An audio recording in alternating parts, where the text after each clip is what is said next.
This might not be a good idea. It might be a bad idea.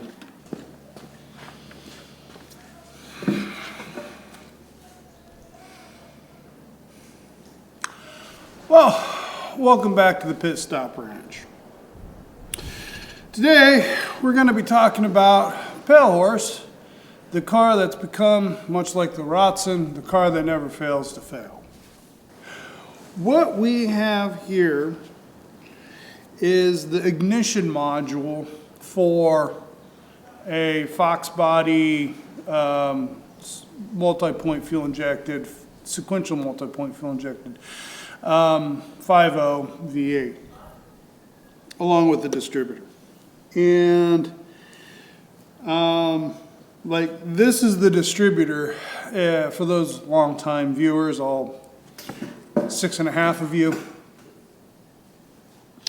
I replaced the pit pin, dropped it, broke this housing, had to get another one, put it all back together, and it worked fine. Anyways, these get installed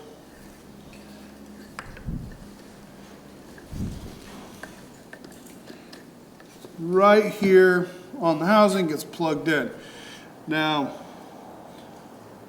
they talk to the PIP sensor inside. The PIP sensor does two things. It's a Hall effect sensor. The PIP sensor does two things. First off, it causes the magnetic pickup and brake that then tells the module when to collapse the field in the coil. It also then sends the signal to the computer to tell it when to inject fuel. So, comes into here, it gets processed. These three connectors interface with the PIP sensor internally. And then we have 6 connectors here, which then send that signal out to the coil. One wire goes to the coil, and another wire goes to ground, and another wire, and then the other wires go off to, well, I measure this power too. Anyways, go off to the computer so the computer knows when to inject the fuel. So inside this, as you can see, this one's opened up, but this one's been dismantled. You have that microcircuitry board. And what seems to be happening to us, for us, is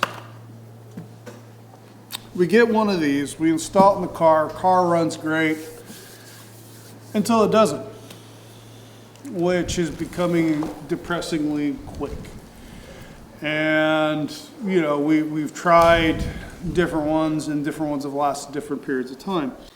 So a big part of the inspiration for doing this conversion is on the SN95 Mustangs, the Fox body 1.5 or whatever you want to call it, that came out in 1995 for the first couple of years of it, 95 through 97, I believe. Continued to run this engine and this fuel injection system. They did make one change because of the problems they're having with the TIFs on the front of the distributor. They actually run basically remotely over on the passenger side. So our theory, our concept is maybe by remote locating it over here, an aluminum backing plate, in fact, is a kind of a heat sink. We can get it away from the heat that is generated there, or the inability for it to cool, put it over here where hopefully it's a cooler area. This is the latest one we have acquired. This is from Portronics. We're giving them a shot. The problem is this microcircuitry is very susceptible to temperature. And seeing as this is mounted directly on the engine, granted in the front, and this is generally facing towards the front, and if you've done it correctly, you have a thermal conducting grease on here, and this is supposed to act as a heat sink, and it's supposed to all work. And in the original OE form, it worked okay. But on these same forums, saying that that is a problem, people have discussed, have postulated, have theorized the concept of remote locating your TFI sensor, TFI module,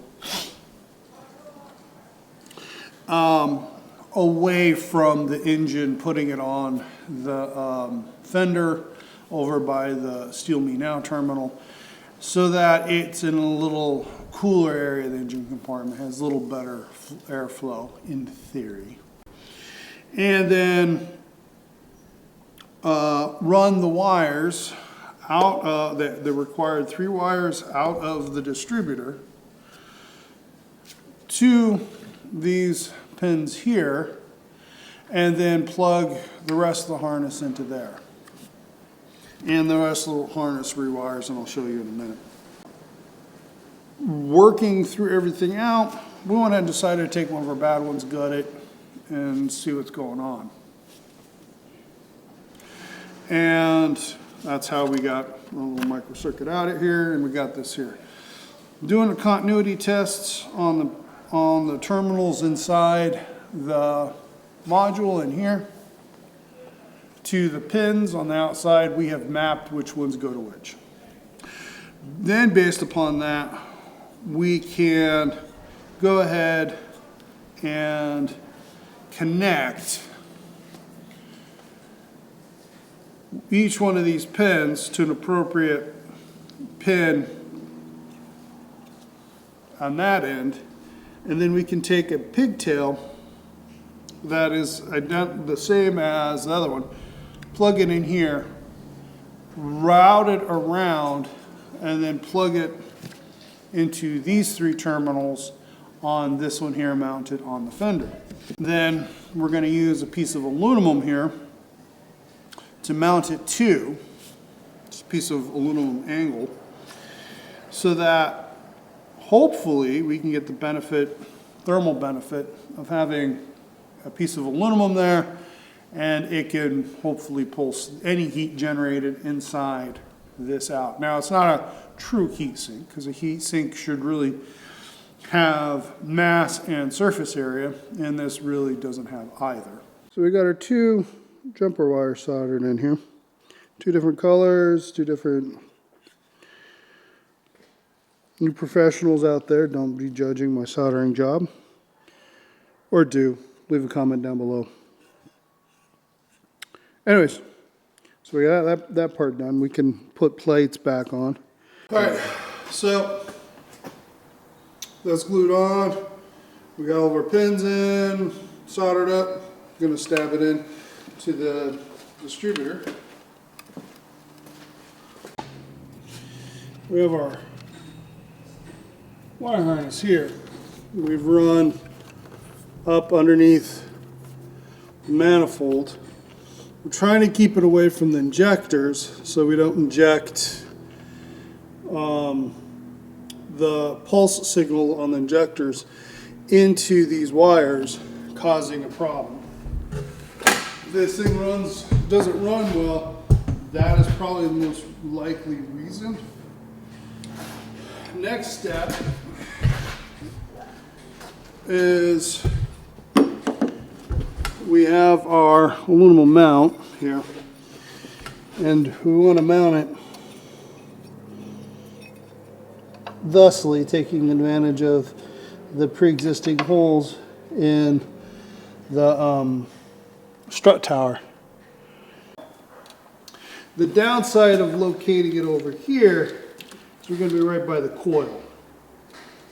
And I don't know if noise from the coil is going to cause us problems.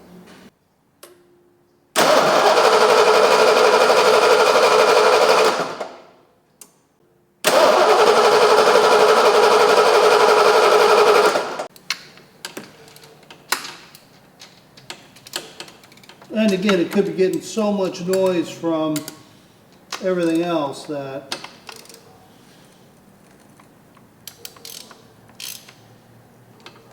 All right, try now.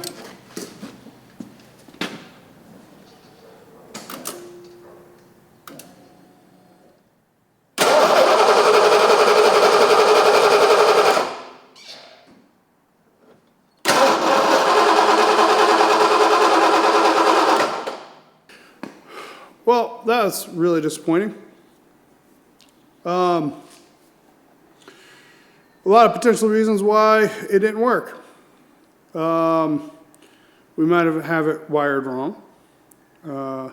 Lost track of which of the 3 pins go where. Which case, yeah, that could be very disappointing. Which case we probably burned up the new TFI. Second thing is the new TFI might not have been any good out of the box. Probably unlikely. It is coming from a name brand. Doesn't mean, you know, they designed it here and made it in China, so you know how that goes, right?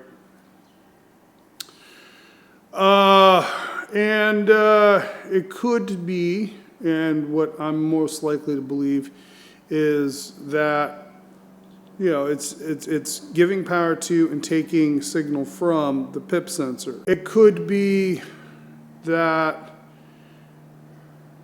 it's getting a sine wave along with a ground wire and a hot wire. And those 3, the signal might be getting noise in it from attempting to fire the injectors, attempting for the coil to fire, because we've got it located over there right next to the coil.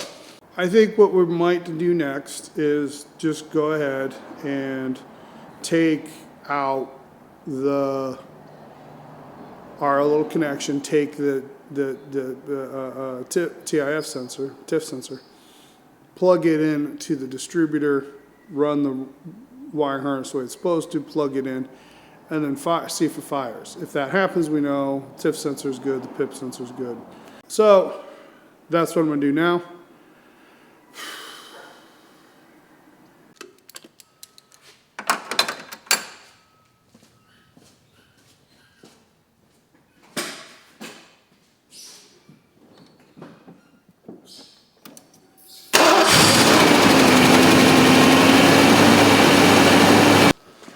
Okay, so there you go.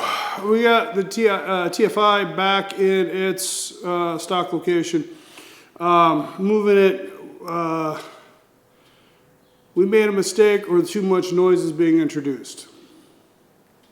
It did not work. I'm gonna run it like this for a little bit just to see. Now, a few other things that we did off camera that's not terribly interesting is we went ahead and changed the water pump, which was leaking. We're just starting to leak. And went ahead and put a new fan clutch in, and even though the fan clutch does not look like it was a problem. Now,